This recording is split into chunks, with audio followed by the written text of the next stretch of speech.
Yang saya tahu itu hanya teh tawar dan teh manis, Pak. Untuk jenis-jenis teh itu apa aja sih, Pak? Teh putih ini bisa dibilang teh paling eksklusif ya. Dia memiliki kandungan antioksidan paling tinggi. Nah, benar nggak sih, Pak, kalau teh dicampur dengan gula itu akan menurunkan kualitas dari teh itu sendiri? Apabila kita tambahkan gula, rasa tehnya itu tidak berkurang. Dia tetap kuat. Sehingga dengan atau tanpa gula, otentik rasa dari tehnya itu tetap ada di produk Walini ini. Dengan kita menikmati secangkir teh, kita sebenarnya telah menghargai setiap keringat dari saudara-saudara pemetik kita. Ya. Tentu saja teman-teman Tribuners jangan berhenti minum teh. Ya.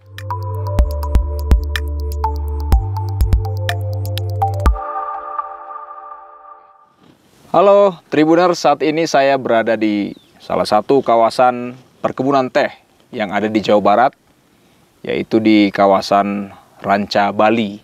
Nah, ini kawasan Ranca Bali ini sangat banyak ya terkenal dengan tempat-tempat wisata, dan tentunya udaranya juga masih sejuk dan cukup dingin di sini, walaupun mataharinya menyengat, masih tetap sejuk. Nah, seperti itu. Dan di sini juga banyak kawasan atau hamparan kebun teh. Nah, di sini tentunya saya bukan hanya untuk gaya-gayaan saja, untuk berbackgroundkan dengan kebun teh, tapi di sini saya sudah ditemani seorang yang berkompeten dalam hal teh-tehan ini ya, bukan teteh ya, tapi teh ya. Ada Bapak Prayogi Firmansyah. Apa kabar, Pak? Alhamdulillah sehat, Pak. Oke, sehat ya. Sehat, Pak. Ini pengalaman pertama saya untuk bincang-bincang nih, Pak, di kebun teh ya. Ditemani juga dengan produk-produk yang nanti akan kita bahas satu-satu nih, Pak ya. Siap. Oke. Nah, Pak Prayogi ini adalah manajer IHT PTPN 1 Regional 2. Nah, baik, Pak. Itu perkenalan singkat ya terkait dengan lokasi kita dan siapa Pak Prayogi ini. Nah, Pak, kita berbicara tentang teh ya, Pak. Yang saya tahu nih sebagai awam yang kalau dibilang penikmat teh juga enggak juga gitu, Pak ya. Tapi sangat dekat dengan teh gitu ya. Yang saya tahu itu hanya teh tawar dan teh manis, Pak. Iya. Nah, kalau ahlinya nih ya, untuk jenis-jenis teh itu apa aja sih, Pak? Baik. Terima kasih Pak Daniel ya, dari Tribun. Jadi memang teh itu adalah minuman yang memang mengandung antioksidan. Antioksidan? Iya, antioksidan. Ya. Kalau kita bicara antioksidan, berarti kita bicara bahan yang bisa meminimalisir atau mencegah kanker, Pak. Jadi khasiat teh itu adalah sebagai antioksidan sekaligus meminimalisasi terjadinya resiko kanker. Kemudian jenis teh yang tadi ditanyakan, kita itu kalau kita bicara jenis teh banyak macamnya. Yang pertama itu ada black tea. Black tea. Black tea atau teh hitam. Teh hitam ini ada secara pengolahan itu dibagi dua, ada teh hitam ortodoks dan teh hitam CTC. Ortodok dan CTC. Oke, apa itu, Pak? Itu barang baru itu bagi saya. Oke, kalau teh hitam, pengolahan teh hitam ortodoks, kita mengolah teh dengan konsep lebih banyak penggunaan tenaga kerja dan mengadopsi teknologi pengolahan teh yang memang di-create sejak zaman dahulu. Oke. Adapun teh hitam CTC memang baru diketemukan teknologinya di akhir 70-an atau tahun 80-an, yang dimana nanti tehnya itu memiliki bentuk yang unik, bersifat seperti granul. Ya. Kemudian tadi saya sebutkan tentang teh hitamnya, ada juga teh hijau. Teh hijau. Teh hijau ini apa bedanya dari teh hitam? Kalau teh hijau ini kita meminimalisasi yang namanya oksidasi enzimatis atau fermentasi. Oleh karena itu untuk warna air dari teh hijau tidak sepekat warna air pada teh hitam. Kemudian selain teh hijau ada lagi yang namanya white tea atau teh putih. Teh putih ini bisa dibilang teh paling eksklusif ya. Eksklusif ya. Paling eksklusif karena selain tentu harganya yang paling mahal. Iya. Dia memiliki kandungan antioksidan paling tinggi daripada black tea maupun green tea. Yeah. Dan biasa kalau zaman dulu ini white tea ini dinikmati oleh bangsawan ataupun raja ya, raja-raja ya, Pak. betul. Nah, kesini ada lagi yang namanya oolong tea. Jadi oolong tea ini perpaduan dari teknologi pengolahan green tea dan black tea. Jadi warna airnya itu tidak sepekat black tea, tapi juga tidak selight green tea. Jadi dia ada di tengah-tengah. Ya. Itu mungkin yang bisa sampaikan untuk jenis-jenis teh ini. Oke, Pak. Tadi menarik yang Bapak sampaikan tentang white tea ya. Yeah. Ini harganya cukup tinggi dan disajikan pada zaman kolonial juga, itu udah untuk para bangsawan dan raja-raja. Nah, ini antioksidan tinggi. Nah, apakah ini menjadi faktor utamanya, Pak, harga mahal, ataupun mungkin teknik pengambilannya atau bagiannya yang sulit untuk ditemukan, sulit untuk dijangkau, yang membuat ini menjadi mahal, Pak? Selain memiliki kandungan antioksidan paling tinggi, betul. Jadi cara memperoleh dan cara memprosesnya itu tergolong memerlukan perjuangan. Karena mulai memanen berarti. Mulai panen dia selepas subuh, ketika pertama yang dipetik itu hanya bagian kuncup teratas, Pak, untuk white tea ini. Masih kuncup? Masih kuncup dan tidak boleh terbuka. Tidak boleh terbuka. Jadi benar-benar pucuknya paling atas dan tidak boleh terbuka. Makanya dipetiknya itu selepas subuh dan paling siang itu harus selesai panen itu jam 8:30 atau jam 9 pagi. Seperti itu. Itu pun tugasnya belum selesai. Ketika nanti pucuk kuncup yang paling teratas ini kita bawa ke pabrik pengolahan, tetap ada resiko-resiko ketika si pucuk yang asalnya tertutup itu merekah. Itu kalau udah seperti itu tetap white tea, namun grade-nya sudah bukan grade lagi. Ya, grade-nya udah harus turun. Seleksi berarti itu, Pak? Iya, betul. Ada seleksi. Nah, oleh karena itu selain cara memperolehnya sulit, kemudian waktu pemanenannya juga harus sedini mungkin, sehingga ketika pengolahan pun harus benar-benar diperhatikan, sehingga harga jual dari teh white tea ini fantastis. Wah, cukup ribet ya. Ya, kalau saya berpikir, Pak, ya, sebagai awam ya, ini cukup ribet ya prosesnya dan wajar harganya tinggi ya. Berarti, Pak, bisa dong dibedakan ya antara itu kuncup saat di jalan atau kuncupnya terbuka saat di pohonnya masih. Jadi memang ketika sampai ke pabrik, kuncup yang masih tertutup maupun yang terbuka pasti akan disortir terlebih dahulu. Nanti masuk ke proses pengeringannya pun dikeringkan masing-masing sesuai hasil sortasi tersebut.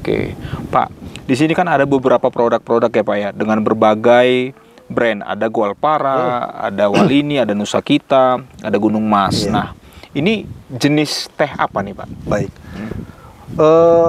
Untuk produk-produk yang kita lihat di sini, sebagian besar merupakan produk teh hitam. Teh hitam. Produk teh hitam, baik teh hitam ortodoks maupun teh hitam CTC. Yang jelas produk Walini, kemudian produk Gualpara merupakan perpaduan dari hasil blend teh hitam ortodoks dan teh hitam CTC.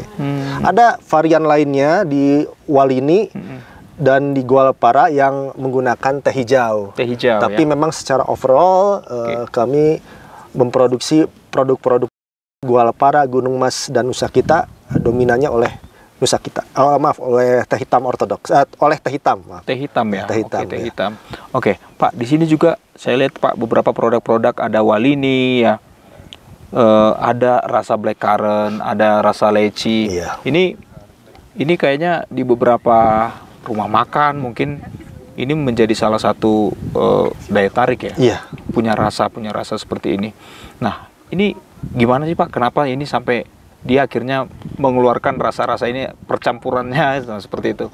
Leci, blackcurrant. Jadi pada saat ketika melahirkan varian produk blackcurrant, leci maupun lemon lainnya, Itu berdasarkan hasil dari research tim research and development kami ketika melihat peluang atau potensi pasar yang ada di baik itu di hotel maupun di rumah makan maupun penikmat-penikmat teh yang biasa membeli teh melalui UMKM maupun gerai-gerai yang ada. Jadi oleh karena itu hasil R&D kami coba untuk menyajikan varian rasa teh leci, blackcurrant, lemon, kemudian ada juga di Walini itu ada melati, ada kemudian ada black tea-nya, juga ada green tea-nya juga. Oke, baik. Jadi ternyata kita bisa menikmati Pak ya dengan berbagai varian apa ya, aroma, rasa atau apa? Ya, rasa ya, varian rasa. Yang seperti yang disampaikan oleh Pak Prai tadi terkait dengan rasa-rasa dari Nusa kita juga ada rasa vanila ya Pak ya. Betul. Oke, baik Pak. Tadi kan kita sudah membahas jenis-jenis teh ya Pak. Nah dari jenis-jenis ini apakah dia berdiri sendiri atau ada lagi nih Pak kelas-kelasnya grade-nya nih Pak untuk misalkan black tea, white tea itu ada grade-nya nggak sih? Iya, jadi setiap jenis teh yang tadi saya sebutkan baik itu white tea, green tea, kemudian black tea ada grade-grade-nya, ada tingkatan-tingkatannya. Mungkin saya coba kerucutkan yang di black tea sebagai contoh. Di black tea ortodoks kita ada grade 1, grade 2, grade 3. Tentu saja grade 1, grade 2, grade 3 ini menentukan pula terhadap penentuan harga. Karena apa, semakin tinggi grade-nya, katakanlah grade 1, itu otomatis rasa dan aroma itu lebih bisa diterima dan lebih enak gitu ya. Namun demikian kami yakinkan bahwa produk yang kami buat, Walini, Nusa Kita, Gualpara, dan Gunung Mas itu dibuat dari teh grade 1 yang grade 1. Iya, grade 1 yang tentu saja memiliki rasa aroma dengan kualitas terbaik. Itu Bang. Nah, Pak, itu kan grade 1 ya. Iya. Artinya kualitas terbaik nih, Pak. Iya. Nah, kalau seandainya nih saya bawa ke rumah untuk disajikan buat tamu yang datang gitu ya, bukan keluarga dekat tapi hanya kerabat yang mungkin apa enggak koceknya jebol nih, Pak. Bang, ini kalau saya boleh bilang, terutama masyarakat Jawa Barat sudah sangat mengenal yang namanya Walini. Apabila kita ingin cari teh rasa leci, teh rasa blackcurrant, Walini leci dan Walini blackcurrant ini merupakan teh varian rasa dengan harga yang sangat terjangkau. Dan sangat cocok apabila tidak hanya untuk seduhan di rumah, tapi bagi mereka pelaku UMKM yang ingin menjual teh dengan varian rasa, menggunakan teh Walini itu merupakan merupakan teh dengan harga yang bersahabat tentunya, Bang. Kemudian untuk apabila memang memiliki ketertarikan dengan black tea, kita memiliki teh Celup Gualpara dan teh Gunung Mas yang juga memang harganya sangat terjangkau. Karena memang PT PN 1 Regional 2 memiliki industri hilir teh, PT PN 1 Regional 2 juga memiliki kebun tehnya sendiri. Punya kebun teh sendiri. Jadi artinya tidak membeli dari kebun lain. Kami memproduksi dari kebun kami sendiri, kemudian diolah di pabrik kami sendiri dan dipak atau dikemas oleh kami sendiri. Jadi memanfaatkan alam yang ada di Nusantara. Baik Pak. Lagi-lagi nih sebagai awam nih, saya dan mungkin keluarga, teman-teman, kerabat itu cenderung lebih menyukai teh dicampur dengan gula, Pak. Jadi teh manis nih istilahnya, teh manis dingin lah atau yang panas atau yang hangat itu. Nah, benar nggak sih Pak kalau teh dicampur dengan gula itu akan menurunkan kualitas dari teh itu sendiri? Gimana Pak? Saya mungkin sampaikan di sini bahwa itu tidak benar. Gula atau tanpa gula itu based on selera ya. Tergantung selera masing-masing. Jika memang ingin yang manis tinggal tambahkan gula. Namun jika ingin memiliki menikmati rasa teh yang original, ya tidak harus tambahkan gula. Artinya tidak mengurangi khasiat dari teh itu sendiri. Baik ya. Jadi sedikit keliru Pak ya kalau Iya. ada yang beranggapan seperti itu. Jadi saya per hari ini berarti sudah paham nih Pak kalau kita mencampurkan sedikit gula ke dalam adonan teh ini ya, rebusan seteduhan teh ini berarti tidak akan mengurangi kualitas dari teh ya Pak ya. Apalagi jika kita pakai produk teh Walini, apabila kita tambahkan gula, rasa tehnya itu tidak berkurang, dia tetap kuat, sehingga dengan atau tanpa gula, otentik rasa dari tehnya itu tetap ada di produk Walini ini. Oke. Pak, saya juga sempat baca-baca Pak, kalau ternyata masyarakat Indonesia itu mengkonsumsi teh itu terbanyak setelah mengkonsumsi air mineral Pak. Nah, tapi faktanya kalau setiap kita nongkrong tuh kita ngopi yuk gitu ya. Sampai di coffee shop pesannya es teh manis juga Pak gitu Pak. Iya. Gimana sih Pak? Iya, jadi betul kalau misalnya kita runut sejarah, setelah air putih atau air mineral, yang kedua opsi untuk minum adalah air teh. Karena apa? Ketika kita habis makan, entah itu makan cemilan atau makan makanan berat, opsinya kan tinggal dua, ditawarin air putih atau air teh kan. Ya, oleh karena itu makanya kalau minum air teh itu menjadi opsi yang kedua setelah air mineral. Kemudian menjadi opsi yang lebih baik daripada minum kopi. Sebenarnya jujur saja untuk konsumsi per kapita di negara kita, apabila dibandingkan negara lain, kita itu masih rendah. Rendah ya? Artinya rata-rata satu orang rakyat Indonesia itu minum 1 gram per kapita per hari, Bang. Jadi kalau misalnya satu takaran saji itu 2 gram, artinya satu orang hanya menikmati setengah gelas dari teh per orang per harinya. Ini masih menjadi challenge dari kita bagaimana membudayakan minum teh supaya alam dari kita ini semakin teroptimalkan, hasil bumi dari kita ini memiliki posisi yang cukup tinggi dibandingkan varian minuman lainnya. Seperti itu Bang. Oke. Baik Pak, kalau di restoran atau di hotel-hotel dan tempat-tempat khusus ya Pak ya, untuk bisa menikmati makanan ataupun minuman itu kan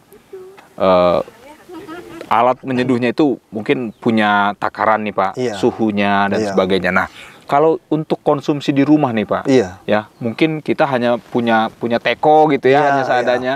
Nah, baiknya itu dari ahli ya saya katakan ya, dari ahli itu baiknya itu untuk suhunya dan teknik sederhana untuk bisa menikmati teh itu seperti apa sih Pak sebenarnya? Makanya di akhir 80-an atau akhir 90-an itu ditemukan yang namanya teh celup ya. Jadi teh celup itu satu kantong celupnya itu sudah sesuai dengan satu takaran saji. 1,8 sampai 2,2 gram per tea bag itu sudah mewakili takaran saji untuk 200 ml air. Jadi caranya adalah masukkan tea bag ke dalam cangkir, masukkan air panas sebanyak 200 ml, tidak harus terlalu panas juga, cukup di 90 derajat Celcius. Kalau misalnya memang tidak ada alat, intinya tidak harus mendidih, yang pasti dia cukup panas. Kemudian biarkan dan tutup dengan penutup cangkir selama 5 menit. Selama 5 menit, setelah itu tunggu mungkin agak anget-anget sehingga bisa diminum, silakan dinikmati. Jadi sebenarnya sederhana ya Pak ya? Sederhana. Dan itu merupakan hasil beberapa riset bahwa untuk teknik penyulingan sederhana di rumah adalah seperti itu. Cukup sederhana ya Tribuners, caranya hanya menggunakan alat-alat sederhana juga Pak ya. Betul. Bisa kita nikmatin bagaimana cara sederhana tapi tetap nikmat Pak. Oke, baik. Karena kan kalau misalkan menikmati kopi agak ribet nih Pak, kelihatannya ya. Zaman-zaman sekarang nih ya, menikmati kopi, menyeduh kopi itu ada berbagai teknik-teknik khususnya. Dan kalau suhu dari air berpengaruh nggak sih Pak ke mengeluarkan yang terbaiknya dari teh ini gitu Pak? Jadi suhu yang paling baik untuk menyeduh air teh ini adalah di 90 sampai 95 derajat Celcius. Itu adalah teh yang itu adalah suhu air yang paling baik. Artinya dengan 5 menit ekstraksi itu sudah bisa tersebar merata ke air. Apabila airnya di bawah 90 derajat Celcius, maka lama ekstraksinya semakin lama, waktu ekstraksinya semakin lama yang dibutuhkan. Makanya agar waktu ekstraksi yang kita butuhkan hanya 5 menit dan tidak lebih, pastikan saja air panasnya itu di 90 sampai 95 derajat Celcius. Oke. Pak, ini mungkin yang terakhir nih Pak ya. Iya. Di berbagai minimarket ya, kita tidak usah sebutkan mereknya ya. Agak kesulitan nih Pak untuk menemukan Walini. Iya. Apakah ini ada toko khusus secara online atau ada offline store-nya atau seperti apa Pak? Iya. Jadi untuk penjualan kita, untuk teh wali ini memang kita sudah mensupport ataupun mensuplai ke beberapa gerai supermarket ya, yang terutama yang berada di wilayah Jawa Barat. Kemudian tentu saja selain melalui gerai supermarket ataupun offline, kita juga seperti biasa memiliki marketplace melalui Tokopedia, Shopee, dan kita juga promosi melalui TikTok. Untuk kaum mager nih Pak ya. Jadi untuk di Instagram kita jualan melalui Teh Walini Official, sama di Tokopedia juga kita melalui Teh Walini Official. Begitupun untuk di Shopee kita juga jualan melalui Teh Walini Official. Jadi tinggal klik Teh Walini Official dan dengan sebegitu mudahnya teman-teman Tribuners bisa mendapatkan teh Walini dan teh lainnya yang merupakan produk dari PTPN 1 Regional 2. Oke, baik Pak. Sebelum kita melanjutkan ngeteh di kantor nih Pak, nanti Pak ya. Tapi saya kepedean sih. Mudah-mudahan ini nanti bisa kita seduh ya, Tribuners di kantor dari PTPN. Nah, apa yang bisa Bapak sampaikan kepada penonton, mungkin selama ini sebagai penikmat teh, dan mungkin bisa sebagai kalimat atau statement penyemangat bagi para pejuang teh gitu Pak, orang-orang yang tangan-tangan yang masih terus bertahan saat ini sebagai pemetik dan ataupun sebagai orang yang bekerja di balik layar untuk terciptanya satu produk ini Pak. Teman-teman Tribuners, dengan kita menikmati secangkir teh, kita sebenarnya telah menghargai setiap keringat dari saudara-saudara pemetik kita. Dari setiap tetes keringat itu, pucuk demi pucuk dipetik oleh pemetik, kemudian diolah oleh SDM dari negeri kita sendiri, kemudian dinikmati juga, dan dinikmatinya tidak hanya oleh rakyat Indonesia tapi juga dinikmati oleh seluruh penikmat teh yang ada di seluruh dunia. Harapannya tentu saja teman-teman Tribuners jangan berhenti minum teh, karena teh itu sehat. Teh itu mengandung antioksidan, teh itu bisa mencegah kanker. Artinya ketika teman-teman Tribuners minum teh, teman-teman otomatis melaksanakan gaya hidup sehat. Tidak hanya melaksanakan gaya hidup sehat, tapi juga teman-teman Tribuners juga memberikan apresiasi kepada setiap keringat pemetik teh yang ada di seluruh Indonesia. Dan sebagai informasi juga, Jawa Barat merupakan daerah penghasil teh terbesar di Indonesia.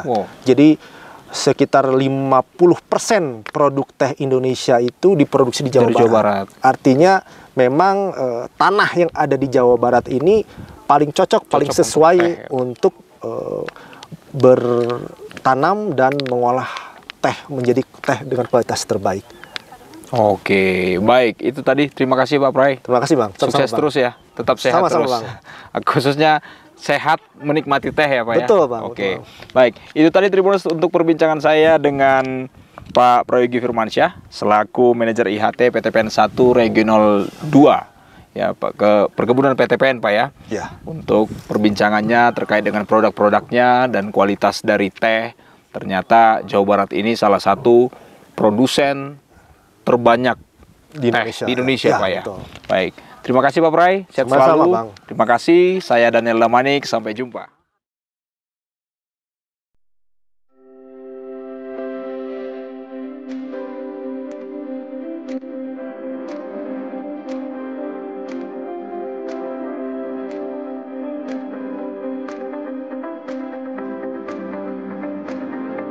kualitas adalah prioritas utama.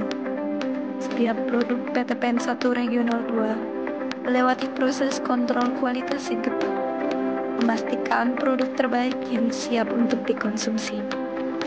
Setelah lulus kontrol kualitas, produk kami akan dikemas dengan menggunakan teknologi modern agar kesegaran dan keamanan produk terjaga dengan baik sampai ke tangan konsumen.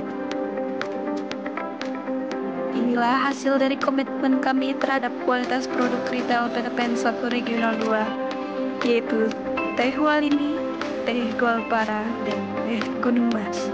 Siap menjadi pilihan terbaik untuk Anda.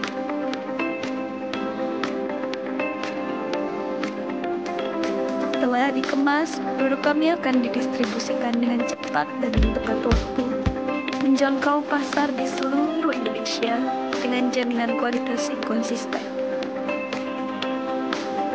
PTPN 1 Regional 2, produk berkualitas dari sumber terbaik untuk Anda dan keluarga. Alam dari daun teh pilihan.